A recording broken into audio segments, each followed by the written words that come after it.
Can we go back to, very quickly go back to that slide we did this morning, just looking at what you guys wanted to get out of the day.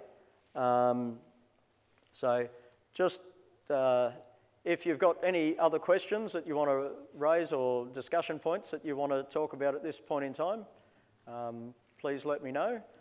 Otherwise, we can just quickly go back around the room. A few people have left, which makes it a little difficult, but go back around the room and see, the things that you said at the start of the day that you wanted to get out of it. Have we covered off on those effectively, or have Will and Karis and myself still got some things that we need to resolve for people? So given the time of day and people possibly want to hit the road, I won't go through those person by person, but we've got them up there to remind you what you'd said was important at the start of the day.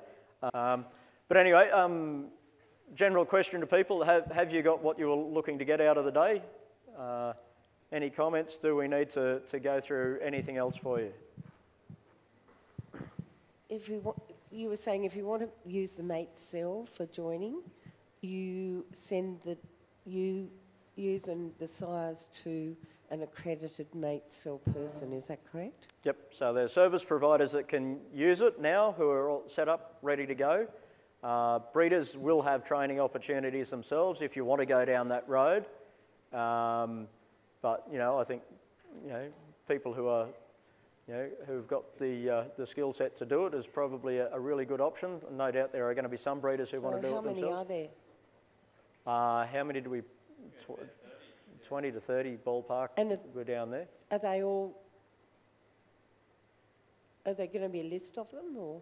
So yeah, we'll have to update the website with a list of who those service providers are. Okay. But a number of people have done the training. All of the inputs can be built off the Sheep Genetics website. If you're talking to the one of them on a Friday night and you say, right, oh, well, that's great, you can do a mate cell run for me. As Karis was showing, you can get onto the website, nominate them as your service provider. They can build the input files off the website and run them straight away. So it doesn't need Sheep Genetics to build input files and set things up for you. So it can happen at very short notice. Oh, thanks, Hamish. I thought it was a really good day. Just with the amount of information you're providing and the importance of this information to the industry and knowing AWI's intention to pull funding from this sort of program, where does that leave Merino Select? Look, I think at the moment, we've got plenty of extension programs that are going on to make sure people are well informed. Sheep Genetics is managed by, as a joint project between MLA and AWI. That management agreement has just been extended for 12 months. So it was due to expire the 30th of June. It's been a 5-year management agreement.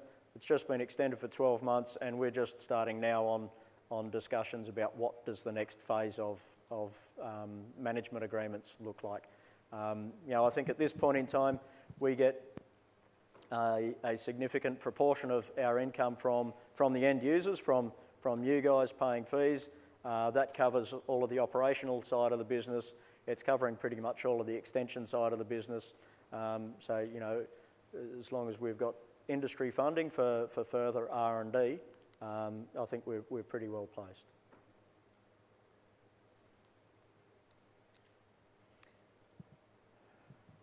Righto, everyone looks like they need a big sleep about now. So, if there are no further questions, or if you don't want to raise any other points, go through anything that wasn't covered off for the day, we'll call it a day. And thank you very much for coming, and safe travels home.